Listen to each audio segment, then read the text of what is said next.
Sa apat na taon at 3 buwan ko sa serbisyo, marami na akong nakitang namatay dahil sa sunog. Kadalasan nga, mga bata. Nanghihinayang ako bakit hindi kaagad ako nakarating, bakit hindi namin siya na-save. So, parang nakakadismaya na may namatay dahil sa sunog. So ngayon, bibili ako ng mga gamit na gagamitin ko mamaya sa aking pagtuturo.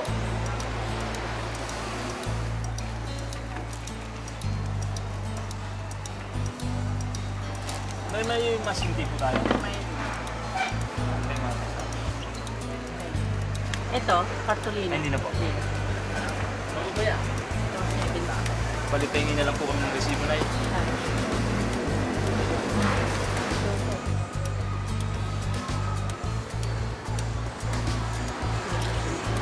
Meron pa? 270.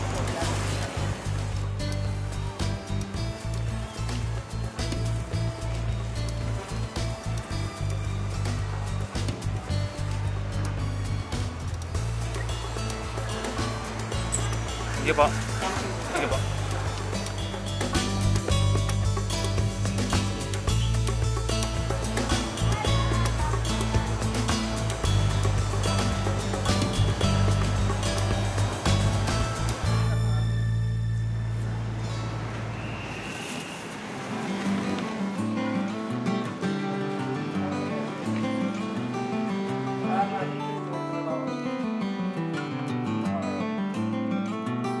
Bali, ako ay graduate ng Bachelor of Elementary Education. Bali, napamahal na talaga sa akin pagtuturo. Actually, volunteer lang ako, nagbo-volunteer lang ako. Nag-volunteer ako dati sa ALS. Then, minsan nagtuturo ako sa mga community immersion, sa mga bata, then sa barangay ugnayan. Itong mga nakaraan, nakita ko kung sino ba talaga ang kadalasang biktima ng sunog. Yun nga po yung mga kabataan. So, pumasok sa isipan ko bakit hindi natin turuan ng mga kabataan para hindi na umabot sa ganunong bagay. Yung matrap sila at mamatay sila. What if na lang kung sa anak nyo nangyari yun, sa kapatid nyo nangyari. Parang ganun lang inisip ko po. Kasi kadalasan minsan wala yung mga magulang sa bahay ng papabayaan. Yung mga bata naglalaro ng mga bagay na pwedeng pagmula ng sunog. So wala silang alam kung anong posibleng mangyari. Para sa kanila, ito ay laruan. So yung nangyayari is natatrap sila. Natatrap na pwedeng kumitil ng kanilang buhay. Nag-design ako ng lecture para sa kanila, para maiwasan natin yung mga bagay na yun.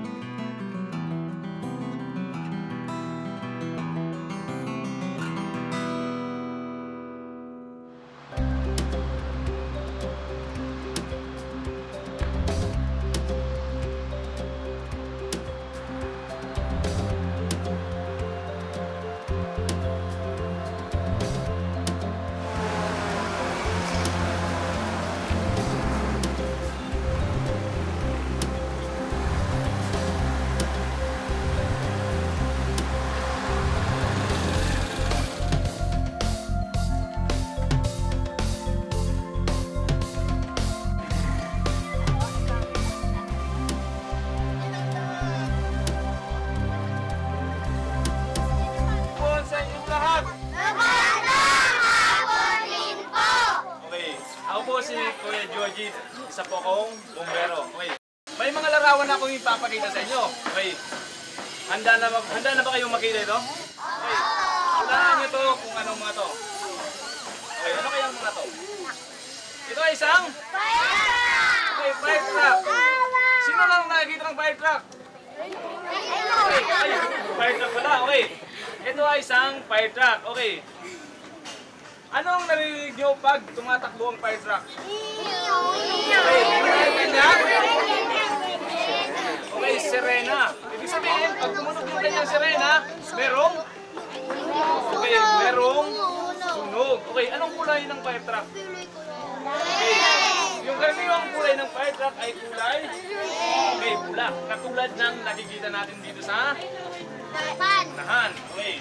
Ano kayang trabaho ni fireman? Sino kaya si fireman? Bumbero. Okay, ano kayang trabaho ng bumbero? Yung kuya ko ay isang bumbero. Bali, nakita ko sa kanyang potensyal.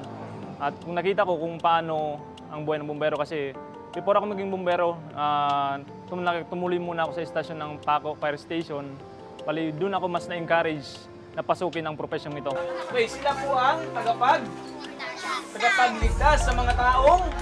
So, at that time, yung siguro mga nag-apply is nasa 500, tapos yung kukunin lang is more than 50. So, mahirap talaga. So, dapat best among the best. Patunayan mong deserving ka na ikaw ang ma-hire as Fire Officer 1. Ay, mayaman. May bahay, maganda yung bahay. So, sino kaya ang nasa loob ng... Yung pinakamahirap na responde is nung muntik na akong matrap. Bali, nasa loob ako ng isang mall, Tutuban Mall. Bumobomba kami doon, kasagsagan ng operation, nang may biglang dumating na ladder. So hindi nila alam na may tao doon. Nandun nga po yung team namin. So bigla silang bumomba at nagkaroon ng smoke explosion na kung saan muntik na akong matrap. Kasi yung paligid ko ay naging puro usok. So that time, na-realize ko na hindi lang pala ganun kadali ang maging bumbero.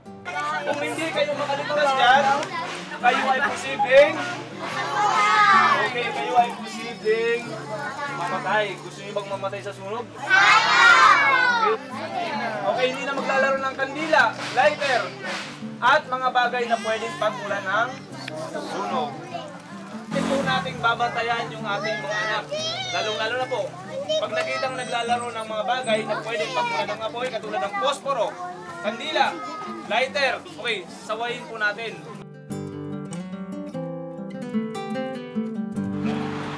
Magandang araw po sa ating lahat. Ipinapabati ng kagawaran ng Bureau of Fire Protection na ang kaligtasan ng bawat isa laban sa mapamisalang sunog ay nakasalalay sa ating kahandaan ukol dito. Una, siguraduhin nating maayos ang ating mga kagamitan bago tayo umalis ng bahay. The idea is unique, no? So we will utilize our fire trucks to educate, especially the out-of-school youth or, you know, the parents who stayed at home. Again, then prevention is better than, you know, yun, suppression or saving. Kaso lang kung nasa suppression ka na, you really have to save lives and properties. But definitely, prevention pa is really the best. So ito yung pinaka-thrust natin dun sa yung fire safety education.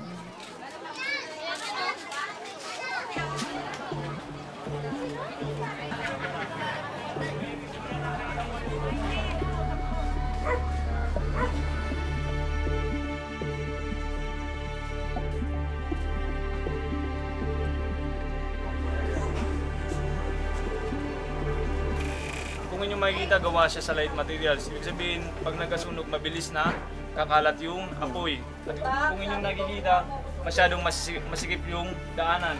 So pag nagkasunog, masyadong busy yung tao. Katulad po nito, o ni-repair lang siya. Baka nag-spark na to dati, pwedeng pagmulan siya ng apoy kasi dikit-dikit, pag nakagat na ng daga o nabutas to, tapos nabasa, mag-spark po siya, pwedeng pagmulan ng apoy.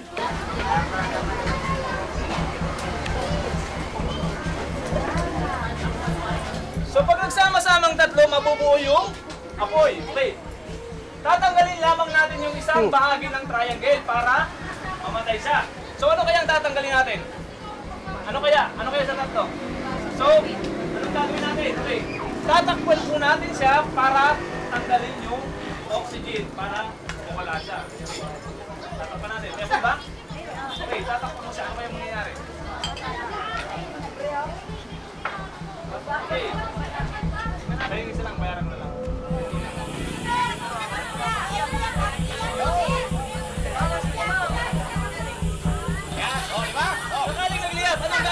Okay, huwag mataranta.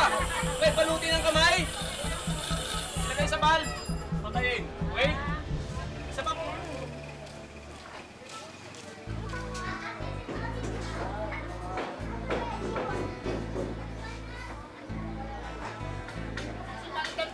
Ganun po, sir. Opo. Ganun po din sir, tatakpan lang natin siya ng malaking basahan. Kumalat yung leak niya. Okay. Okay, ano pong gagawin natin? Unang-una, huwag nating bubuksan yung ilaw. Okay, huwag nating magsasaksak ng appliances. Bakit po? Kasi magkakaroon ng ignition na kailangan ng gas leak para ito ay magliyab. So, anong gagawin natin?